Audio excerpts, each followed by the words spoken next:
Reality பற்றி பேசுகிறோம்.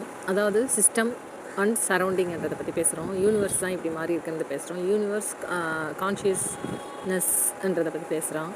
Absolute எனர்ஜின்னு சொல்கிறது தான் அப்சல்யூட் கான்ஷியஸ்னஸாக தான் இருக்குன்றதை பேசுகிறோம். இதுதான் இந்த அப்சல்யூட் எனர்ஜி தான் வேவ்ஸ் ஆகி வேவ்ஸ் எல்லாம் வந்து இந்த சூழ்ந்தெழுத்தும் ஆற்றலால் part of the wave part of the universe and ரெண்டாக பிரிகிறப்போ சிஸ்டம் அண்ட் சரௌண்டிங்காக பிரிகிறப்போ ஒரு மாசம் உருவாகுது. அதாவது இந்த கான்ஷியஸ்னஸ் ஒரு பொருளாக உருவெடுக்குது. அதுக்கு முன்னாடி அது அலைகளாக இருந்து அந்த அலைகளின் இணைப்பில் மாசம் மாறுது. அலைகள்னா எண்ணங்கள்ன்றது தான் கான்ஷியஸ்னஸ். இன்ஃபர்மேஷன் ஆனாலானது நம்ம ஏற்கனவே படிச்சிருக்கோம். நிறைய இன்ஃபர்மேஷன்ஸ் இருக்குன்றதும் அதுதான் கான்ஷியஸ்னஸில் நிறைய இருக்கிறதுன்றது படிச்சிருக்கோம். அந்த துகள்கள் எல்லாம் சேர்த்து அலையாகி ஒரு வேர்ட்ஸு சென்டென்ஸ் ஆகிற மாதிரி, சென்டென்ஸ் எல்லாம் சேர்ந்து பேராகிராஃப் ஒரு லெசன் ஆகிற மாதிரி, லெசன்ஸ் சேர்ந்து புக் ஆகிற மாதிரி, புக்ஸ் எல்லாம் சேர்ந்து லைப்ரரி ஆகிற மாதிரி எல்லாமே அதில் இருக்குன்றது நம்ம தெரிஞ்சுக்கலாம். இந்த வேர்ட்ஸ்க்கு முன்னாடி லெட்டர்ஸ் இருக்குன்றது நமக்கு தெரியும்.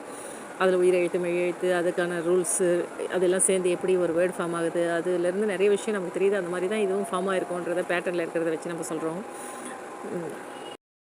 வந்து சத்தத்துலேருந்து வருது வார்த்தைன்றது நமக்கு புரியும். அதே மாதிரி அந்த ரெண்டாகிறப்போ சத்தம்ன்றது இருக்குது. ஒன்றுத்துக்கும் இன்னொன்றுக்கும் டிஃப்ரென்ஸ், அந்த மூமெண்ட் சத்தத்தை க்ரியேட் பண்ணுறதுன்னு நமக்கு தெரியுது. அப்போ அந்த சத்தம் அந்த உராய்வு சத்தமே கொஞ்சம் ஸ்ட்ராங்கானா லைட் ஆகுது. இல்லை நம்ம கண்ணினுடைய பார்க்கும் சக்திக்கு ஏற்ற மாதிரி சத்தமும் வெளிச்சமும் வெவ்வேறு. அதுக்கும் சுவை உணரும் சக்தியின் திறனுக்கேற்ப பஞ்ச இந்திரியங்களின் நிலையில் சுவைகளாக உணரப்படுதுன்றது உணர்வுகள் நமக்கு புரியப்படுதுன்றது நம்ம புரிஞ்சுக்கலாம். இங்கே டுயாலிட்டியில் ஃபார்ம் ஆகி இந்த அளவுக்கு 13.6 பில்லியன் 8 பில்லியன் இயர்ஸுக்கு அப்புறம் நம்ம இப்படி வந்து நிற்கிறோம். அதுக்கு முன்னாடி போய் பார்த்தா நம்ம எல்லோரும் இந்த அப்சல்யூட் எனர்ஜியாக இருக்கும். ஃபார்ம் ஆகிறதுக்கு முன்னாடியே தெரிகிறப்போ அது ஒரு இடத்துல நிற்கிறப்போ, இப்போ நான் இங்கே நிற்கேன், உங்களை நான் இங்கேருந்து அதாவது பற்றி சொல்லுவாங்க, அவங்க நிலையிலேருந்து புரிஞ்சுக்க ட்ரை பண்ணுறதுன்னு சொல்லிட்டு, அந்த மாதிரி நிலையிலேருந்து புரிஞ்சுக்க ட்ரை பண்ணுறதுன்றது இந்த ட்ராவல் இந்த 13.6 பில்லியன் 8 பில்லியன் இயர்ஸுக்கு முன்னாடி இருக்கிற நம்ம மெமரிக்கு போகிறப்போ நடக்கிறவங்க அந்த டியூவாலிட்டி மறைஞ்சு சிங்குலாரிட்டியிலேருந்து பார்க்குற தன்மை வளரன்றதை நம்ம புரிஞ்சிக்க முடியுது.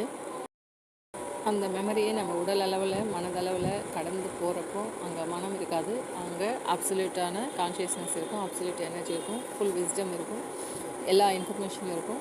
விஸ்டம் நம்ம வழியாக பாய ஆரம்பிக்கும். நமக்கு தடையாக இருக்கிறது நம்மன்றதை சின்ன ஐயை உருவாக்கி இருக்கிறது இந்த மெமரி தான். இந்த மெமரியை நம்ம தாண்டி போகிறப்போ அந்த பெரிய ஐயை நம்ம அடையிறோன்றதை நம்ம புரிஞ்சுக்கலாம். அங்கேருந்து விஷயத்தை பார்க்க ஆரம்பிக்கிறப்போ அங்கேருந்து விஸ்டம் ஃப்ளோ ஆக ஆரம்பிக்கும்ன்றதை நம்ம புரிஞ்சுக்கலாம். அந்த டிஸ்டன்ஸ் இல்லாமல் போயிடுது. டிஸ்டன்ஸ் இல்லைன்னா டைம் இல்லை, டைம் இல்லைன்னா ஃப்ரீக்வன்சி இல்லை, இதெல்லாம் இல்லைன்னா ஃப்ரீக்வன்சி டிஃப்ரென்ஸ் இல்லைன்னா அது சிங்குலாரிட்டின்றது புரியும் நம்புகிறேன். நன்றி.